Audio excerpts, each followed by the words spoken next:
So I'd like to welcome Nick Thornton and our panellists up onto the stage. Nick's going to be the questioner in chief today, so over to you, Nick, and I'll let you introduce the panel. I'd like to introduce our panellists today. Anthea Harries from Argent, Head of Place Assets at King's Cross. Cemal, CEO of Change Please, and Guy Thomas, who is Head of Place Assets at Lendlease. So we've heard a lot today, and as has just been sort of summarised, we've got these three principles we need to consider when making great places: the sustainability, the connectivity, the inclusivity, while at the same time balancing these four behaviours: working, socialising, living and shopping. But we've had an indication as well with Future City, CACI, as it was described, as to what that may look like. But I'd really like to ask our panellists, really starting with Anthea, how might that manifest itself in reality based on your experience with King's Cross as a starting point? Hi everyone, it's lovely to be here. There's been some really valuable insights today. I can talk about King's Cross, and I think we're actually doing this here already, so I wouldn't say that these are seismic changes. In fact, Argent, at the very infancy of what is now a 20-year regeneration scheme at King's Cross, set out in 2001 10 principles for a human city, and they included ensuring there was a vibrant tenant mix, but also a really robust urban framework, which I think CACI does actually cover. Just anecdotally, some stats that may be interesting for this audience in terms of King's Cross. It's now about 2 years away from completing, and we've got some of the biggest corporate occupiers in London who have just arrived, including Meta, Facebook as we know it, who literally opened their doors only a month or so ago. And from an office occupation point of view, we're probably at about 40% of where we were pre-pandemic. But those type of organisations, they haven't retrospectively gone into their new buildings where they've been completed or redesigned the buildings that were under construction to suit their workers. They're actually pretty dynamic in the way that they'd organise their interior design and layouts in the first place. So we're starting to see people come back to the offices really quickly, some more proactively and others slightly more risk averse. And I definitely concur that we've seen that footfall sort of spread through the week. Just touching on a few other things, I agree with a 60% down on footfall. That's what we're actually seeing on the ground. But we've seen through the pandemic that the local neighbourhoods have engaged more with King's Cross than perhaps they did before. So the weekends are really busy, whereas actually before it was actually more during the week than the weekends. Just on F&B and leisure, that's returned really strongly. I can't get into any of the restaurants at King's Cross. I know a lot of people are trying. Where we have seen a slower return is on the retail side, and the issues around consumer confidence coming back into retail stores, the online shopping. But I really believe that the use class changes is going to enable people like Argent and other incumbent developers and owner-occupiers to really start to be more flexible with the spaces that they have to enable consumer demand to be met, and there's been some great examples of the bigger retailers doing that. So in essence, I think what has changed post-pandemic is choice, and consumers now have choice, businesses have choice on where they go, so there's going to be a flight to quality in everything that we as a real estate business have to do going forward. Thank you. And Guy, from your perspective with Elephant Park, which is if anyone hasn't seen it, recommend to again go take a look, because it's fantastic sort of what's going on there, the transformation. But you've been very mindful, I know, of getting that balance right, both of the needs, but also I think reflecting some of the guiding principles coming out of the presentation today.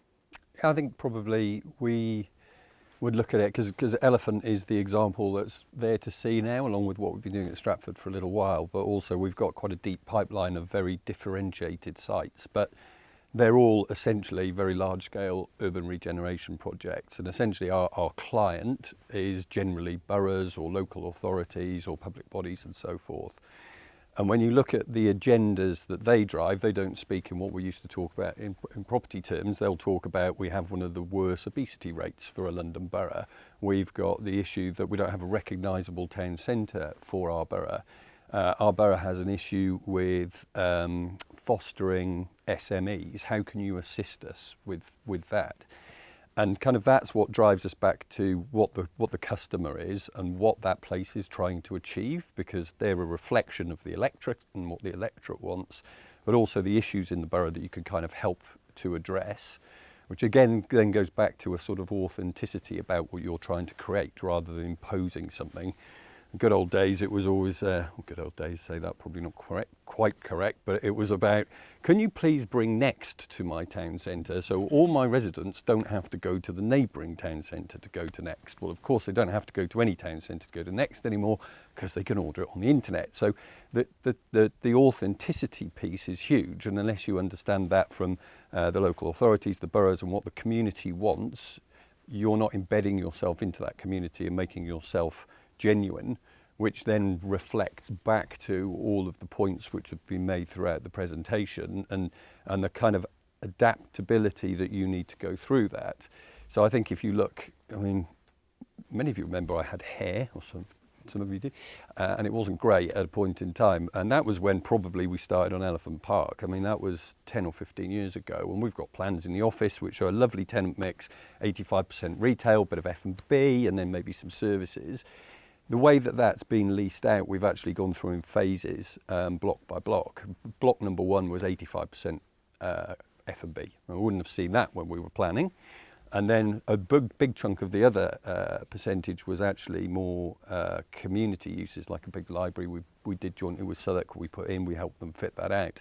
The next 2 phases, 50% leisure, 50% F&B. The next phase that we've come in now is is uniquely leisure and co-working, so bringing all of those points in. But at a headline basis, it's a residential development, but you look at all those pieces that are coming in, and our final block at the moment sits on a park. It also sits on making 50% of a high street, and really, we were doing a marketing meeting with you actually the day before yesterday. What's the target for that block? Well, there isn't a target for that block. It's a high street within a town centre, and that evolution has got to continue throughout that. And that's very much concentrate on Elephant. But if you then look at our other developments, Birmingham, Smithfield, city centre location, there we're talking about workers, we're talking about visitors, bringing out the weekend visit to Birmingham, a market in the middle of that, which brings out a 24-hour cycle. Those are very different drivers, but they all kind of speak to those 7 principles which have been explained. But it's about understanding how each of those are adapted to each of those markets. Okay, thank you. And I guess key to that delivery are the operators that take the space. So Cemal, from your perspective, obviously your business is highly regarded as a social enterprise, but what's your view on what we've been discussing today and some of the insight that's been shared? Yeah, and I think I'm speaking as an operator, but also as a social enterprise. And I think what the guiding principles represent for us is a blueprint of how you can be successful as an organisation. For example, from a sustainability perspective, we are constantly being asked by consumers about where our coffee comes from, who we employ, what our packaging is made from, and it's always pushing us to be better at what we do.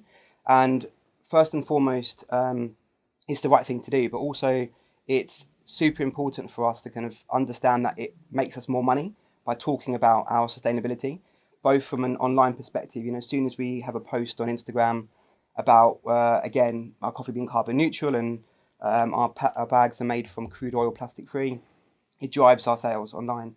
When we have point of sale in store where we're talking about the same things, it does exactly the same thing. So it is absolutely the right thing to do, but we understand that it's going to be the currency of the future, how much you speak about your sustainability with authenticity, like you said, Guy. And I think it's crucial for us to have that at the heart of everything that we do, because it can't just be a bit of greenwashing. It can't be something you do on the side. It has to be done with authenticity. And I think, especially now with consumers, I think we did a recent study actually where 82% of our consumers who came into a store had already researched us before they came into the store to kind of understand who we were, what we did, what we represented as an organisation. So everything we do has to be with authenticity. And I think at the same time, we're going through one of the biggest labour shortages that we're seeing in the hospitality market. And who we employ, typically at the moment it's Gen Zs and millennials, but who we employ are expecting to see sustainability at the core of what we do as an organisation. There's so much choice for them. You mentioned choice, Anthea, that they can work at any coffee shop or any organisation. So they're coming to us and first asking about convenience and salary, but the second or third question is always around sustainability. So it really has to be at the heart of who we are as an organisation to kind of stay ahead of our competitors. And from an inclusivity perspective, I think that again is fundamental to who we are as an organisation, as a social business. So we are all about community building, placemaking, reducing disparity in our communities, and trying to find a solution to try and balance up society. So again, when we're communicating those stories to consumers online, it really drives sales, and it is fundamental for us to kind of communicate that impact that we do from an inclusivity perspective, and communicate that to our current consumers, but also the future generation as well. So I think, if you want a successful CACI, I think you just need more social enterprises. Fair enough, that's good. Just one of the things I'll just that... pick up on that. Yeah, actually, of course. and just expand on that a little bit, because the experience that we've had at Elephant with lots of small operators, local businesses and so forth, we went through an exercise of trying to look at how you can measure the socioeconomic benefits of that. And it was interesting. Initially, we were like, well, actually, we've got to go and ask a lot of questions and collect quite a lot of data from the operators. Are they going to be interested in giving it? Nobody wants to give turnover data. Are they going to give data about where their staff come from and how they pay and London living wage and so forth? So we thought about that, and then we thought, well, actually, we've provided a lot of assistance to get the operators to open with us. So maybe that's the quid pro quo, which is, can you share your data around London living wages? Can we help you get people into apprenticeship programs?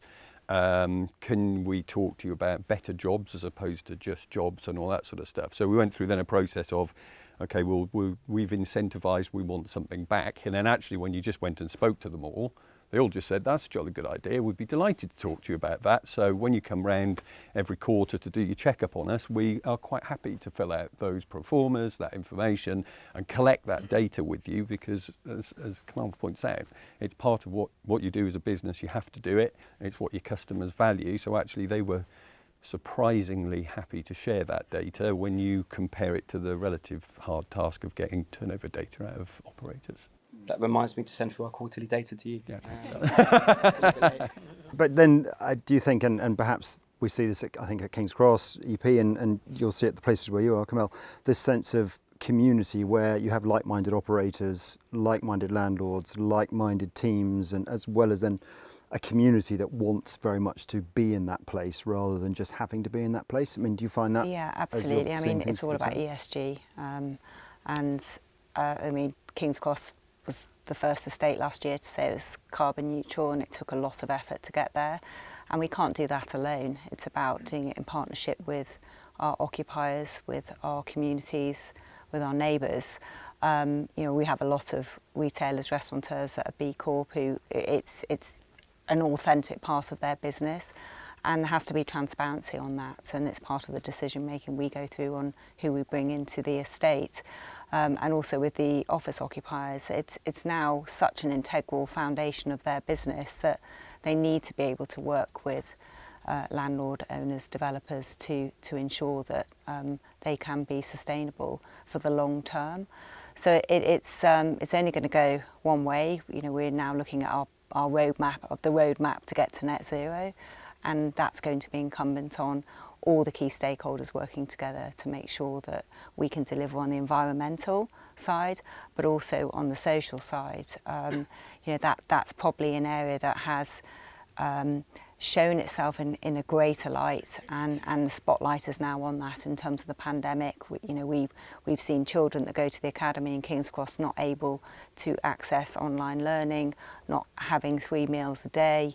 That inclusivity now is just so important, that ability for everybody to be able to access fairly and equally is something that we feel really passionate about, and actually is probably one of the main threads now that runs through all our decision making at King's Cross. Yeah, interesting. And presumably, Cemal, for you as a business, that sort of ethos and philosophy makes a difference as to where you want to open and expand into. Yeah, so from an impact perspective, you really need to target your efforts in certain specific areas. So taking King's Cross as an example, we haven't spoken about this, but we supply coffee to Google, to WeWork, to Havas, to Universal Music as a coffee supply into those organisations. And now we're looking at 2 or 3 sites within King's Cross to open as retail units in that space. And what that allows us to do is really focus our efforts of impact to support people who are homeless around Summertown. And if you're then spreading your efforts across London, it's super difficult. But by concentrating in the area, you turbocharge your impact. You understand the challenges around that community, why it works in some areas and why it doesn't. You build up a trust and connections with that underserved community, and I think that really makes a huge difference because you do it with authenticity. And I think, when you start getting the support of Camden Council and the local businesses, and that's your tribe that you're developing. And again, it turbocharges your impact. Yeah, excellent. Can I just return for 1 second to one of the themes that Hannah talked about in the presentation, which is this notion that the definition of prime is evolving. Traditionally, for those of us that have grown up with lots of shopping centres, it was always super regional and it was really a function of scale. But I think, listening to this, but also just from experience, the definition of prime is really shifting, and now it should be defined in terms more to do with context than scale. Would you agree, Anthea, perhaps, or Guy, from your absolutely. perspective? I think that's where we've seen the biggest seismic shift in our industry, to be honest, that prime is, whether you're looking at a central London context or in the regions, you're seeing the merging of different locations, and that's based on connectivity, it's based on regeneration projects, it's based on partnerships that are coming through from landlords, developers, local authorities, occupiers as well. And it comes back to creating places that do meet these core principles. We're certainly doing it at Brent Cross Town. It's twice the size of King's Cross. This 15-minute city is aligned there. And the only way we're going to deliver something of that sort of scale is to do it in partnership. So we, I think, are going to see a continued dilution of historic and more traditional prime locations. That's not to say they won't continue to succeed, and it's great to see the West End back on its feet again after what has been a horrific 2 years for it. But I think it will be incumbent on all of those key stakeholders to continue to work together to make sure that places are regenerated to the highest quality, and they don't remove the essence of the neighbourhoods and the communities within which they're working. So, I think it's quite hard to predict what prime is going forward, and I think this is a great example of the fact that you could actually see this across the whole of the UK. But ESG is going to be at the core of that. Absolutely has to be connected. So transport's absolutely critical, and it has to respond to the needs of the neighbourhood. If people don't understand who their core audience are and who the people are that live, work and want to visit there, then it won't be prime. Yeah. So in relative terms then, I mean, Guy, would you agree that prime, the traditional scale model of prime being large, could be flipped on its head, and actually in some instances prime could be something much, much smaller? Yeah, I mean, Elephant, we haven't lost a single tenant through the pandemic, and they're all small businesses, they're all hugely adaptable. Most of them only opened about 6 weeks before COVID hit, so they didn't have a good run-up to anything. But you compare that to the attrition rates in some of the shopping centres and so forth with the larger national multiple operators, the adaptability of the small businesses. They didn't go into their own shells, they changed what they did. So they started supplying to local schools, to the local fire station, to the local police station, to what was needed within their communities to keep themselves going. They obviously moved to a delivery model to keep the actual money coming in, but what they did and what they served changed. They're more flexible, they have the ability to do that very quickly. So if you say, well, what's the definition of a prime location? One that's still got all its tenants or one that's lost lots of tenants? I'd argue we're a very prime location in that context. But I also think within the context of a site or an area or a town centre, do you want a prime pitch? I mean, would you look at Elephant and say, do you have a prime pitch? I'd say, no, we've got a high street. Then we've got a dining area centred around a park. Then we've got the areas around that which are focused more around leisure, and that's going to be bolstered shortly.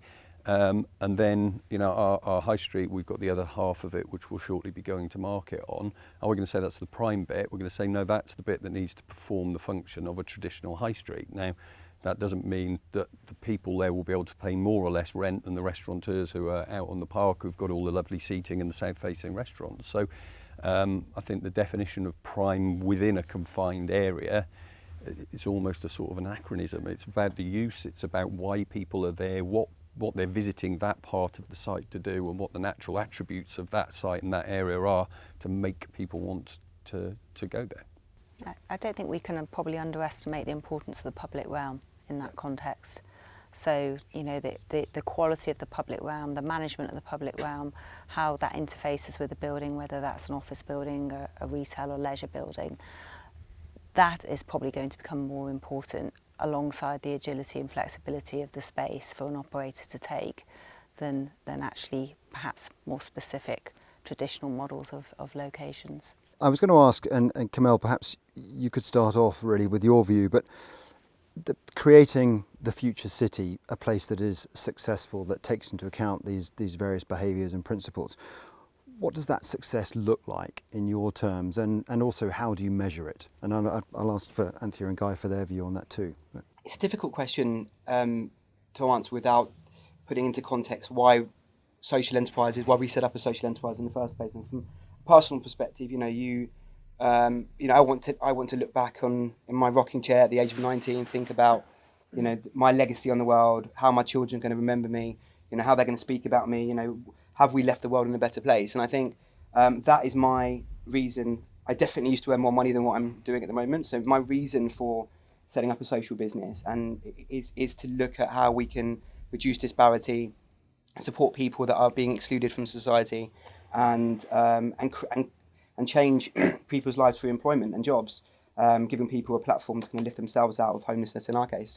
So for me, success is about making those societies feel fairer, feel happier, feel safer spaces to be, and at the same time proving that we can be a beacon for good business, and for business being for social enterprise being a representation of how other businesses should operate. And, you know, without naming any names, you know, we pay a living wage, we provide our coffee from cups that are made from an aqueous liner, so they can just go straight into normal bins. We've tried to disrupt every stage of our process and be as innovative and sustainable as possible. So for us, it's how can we ask other big multinational coffee businesses to replicate copy, make us go out of business, and that's going to have a bigger level of success in society than us trying to do it ourselves. So success for us is, reducing disparity, supporting people, but also trying to disrupt the big guys and make them be better. And Anthea, from your perspective? There's a couple of facets to that, I think, but really for us, that's Argent in the context of King's Cross and Brent Cross, and also the scheme at Tottenham. It's to be wholly focused on people and planet, and we genuinely want to ensure that we can enable people that work, live, visit our spaces to thrive and to grow and to connect.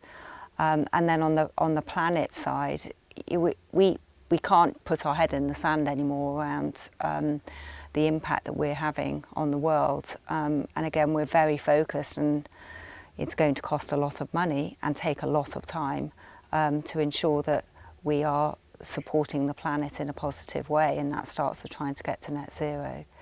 I think also importantly, it's incumbent on the whole industry to really look at the longevity of what we do, its ability to make real change for the long term.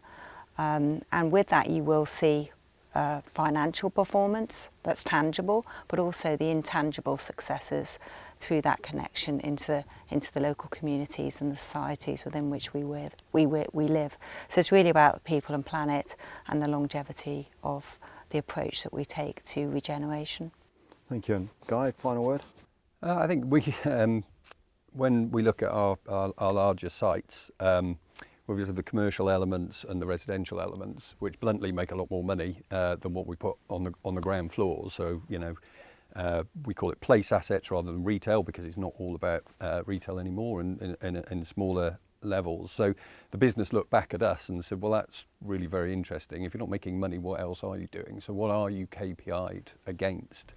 And our kind of business unit is therefore KPI'd heavily against the place outcomes that it produces, the socioeconomic outcomes it produces. We did a lot of work with an external company about how we measure those and how we try and bring them out and what we do with that, and the impact that we have on communities and how well integrated we are with our communities, because it's what people see. I mean, day to day, our commercial and residential buildings are beautiful, but most people don't look up above the eye line. What they see is what's on the ground floor, and that's what they appreciate and want to use and either feel included or excluded from. And if they feel excluded, we've failed in the eyes of our stakeholders, so be it the councils, the boroughs and so forth. And in the longer term, that inhibits our ability to win more business, because we're not responding to what the customer wants from any angle or any perspective. So success for us, we do still have to get the rent and so forth and hit particular targets, but we're much more heavily KPI'd around the social, the environmental and local community outcomes than maybe other bits of our business are. Thank you. And presumably, sort of collectively, from what you've heard in answer, what we've heard from all three of you in answer to that question, get that right, then actually you create a place that's much more desirable too. A place that people want to spend time, they want to live in, want to work in, want to visit, want to socialise in. And I think that's really been the essence, isn't it, of what we've been talking about today. So we'll bring it to a close there. But I'd like to thank Anthea, Cemal and Guy for their time this afternoon, to thank you all, and invite you to join CACI and the panellists for a drink outside. Thank you very much.